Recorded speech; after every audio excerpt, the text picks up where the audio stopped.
আসসালামু আলাইকুম। আপনারা সবাই কেমন আছেন? আলহামদুলিল্লাহ আমি এই তো মোটামুটি আছি। কয়েকদিন আসলে ভিডিওটা দিতে পারিনি।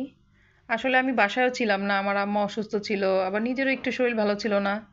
তাই ভিডিওটা দিতে পারিনি। তো এখন থেকে ইনশাল্লাহ কন্টিনিউ করব। তো এই তো সকাল সকাল নাস্তা তৈরি করে নিয়েছি। এখন একটু বারান্দায় চলে আসছি। বারান্দাটা একটু ক্লিন করে নিব। বারান্দাটা পরিষ্কারই ছিল। তারপরে একটু ধুলাটা ছিল ওইটা একটু ইয়ে করে আর আমার মেয়েটা দোলনায় একটু বসে রোদে। তো এর জন্য একটু সকাল সকাল একটু পরিষ্কার করে দেই। আর এই তো ঘরটর সব পরিষ্কার করে নিয়েছি।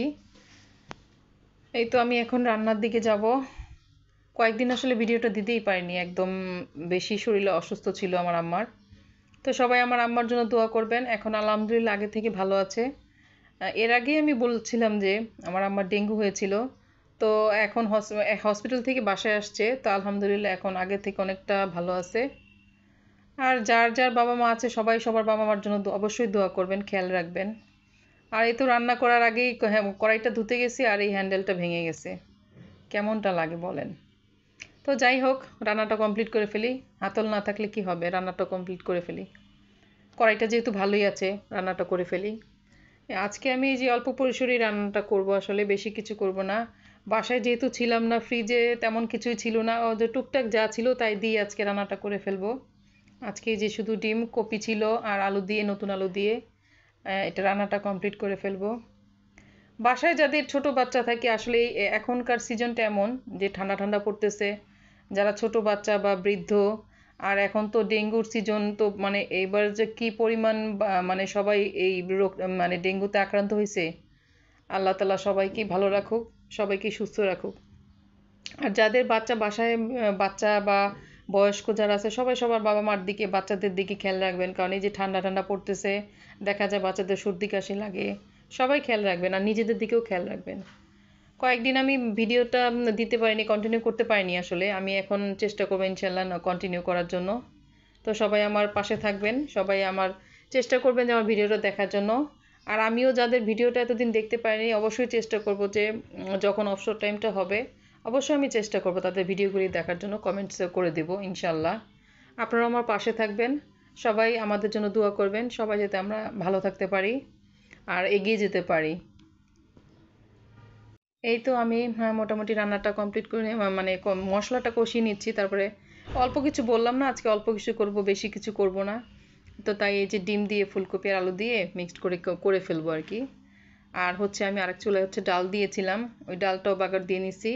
ডালটাও হয়ে গেছে, তো তরকারিটা হয়ে গেলে তারপরে হচ্ছে আমি কাপড় চোপড় কিছু আছে ওগুলি ধুবো। আর ঘর টর মুছে আর টুকটাক কাজ আছে ওগুলি সেরে ফেলবো। তো এই শীতের সময় আসলে এই সবজিগুলো দিয়ে তরকারি রান্না বা মাছের তরকারি বলেন, আমি তো ডিম ভুনাই করি, কিন্তু বাচ্চারা দেখা যায় কি এই ফুলকপিটা এখন ভাজি করলে একজন খেত একজন খেত না। আর তরকারি রান্না করলে দেখা যায় যে বাচ্চারা খায়, আমার ছেলে মেয়ে দুইটাই খায়। আমার হাজবেন্ডও পছন্দ করে। তো এর জন্য একটু বেশি ঝোল দিব না, অল্প অল্পই করবো। এই তো ডালটাও হয়ে গেছে আর তরকারিতে ঝোল দিয়ে দিয়েছিলাম, একটু সিদ্ধ হলে তারপর ডিমটা দিব। এই তো হয়ে গেছে, অল্প পরিসরে রান্নাটা করে নিলাম। এই তো ডালও হয়ে গেছে, আর আজকের বেশি কিছু করব না। এমনিতেও শরীরটা ভালো না। আর সবাই সবার বাচ্চাদের দিকে খেয়াল রাখবেন, আর বয়স্ক যারা আছে তাদের দিকে সবার দিকে খেয়াল রাখবেন। রান্নাটা কমপ্লিট, এখন আমি মোটামুটি রান্নাঘরটা ক্লিন করে নিব, চুলাটা পরিষ্কার করে নিব। এই তো কালারটা কিন্তু ভালোই হয়েছে, জানি না ভিডিওতে কেমন লাগছে। তো কালারটা মাশাল্লাহ ভালোই লাগছে। ডিম আমি তো এভাবেই করি, এভাবে করলে দেখা কি আমার মেয়েটাও খায় আমার ছেলেটাও খায়। আর এটা এমনি তো ফুলকপি, শীতের মধ্যে যে ফুলকপিটা ওইটা খুবই ভালো লাগে। তো আমি ভেবেই করলাম। আর এই যে চুলায় গরম পানি দিছি, মেয়েকে ছেলেকে গোসলের পানি দিব। আমি ভাতটা পরে বসাবো। আর ওই যে আমার ছেলেকে একটু গরুর দুধ জাল দেওয়া ছিল, ওইটা দিয়েছিলাম, ও খেয়েছিল। তো এখন এটা ক্লিন করে পরে হচ্ছে আমি ভাতটা বসাবো। আর এটা হচ্ছে আগে আনা ছিল, তো ওর বাসায় ছিলাম না, তো আসার পরে যে মেয়েটাকে দিলাম। যে মেয়েটা পছন্দ করে ছেলেটাকেও দিলাম।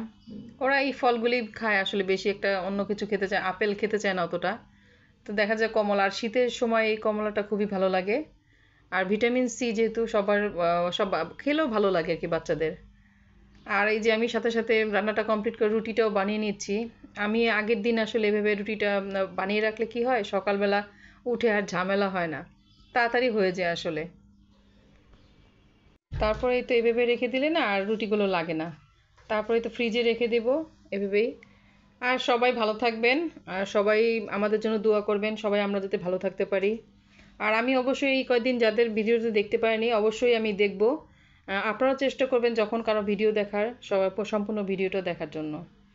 আর সবাই ভালো থাকবেন, সবাই সুস্থ থাকবেন, বাচ্চাদের দিকে বয়স্কদের দিকে, আর শীত যেহেতু আসতেছে সবাই খেয়াল রাখবেন, সবার দিকে খেয়াল রাখবেন, যত্ন নেবেন সবার শরীরের। এই তো আমার রুটিটা কমপ্লিট হয়ে গেছে, এখন ফ্রিজে রেখে দিব, তারপর সকালে উঠে ভাজবো। আল্লাহ হাফেজ।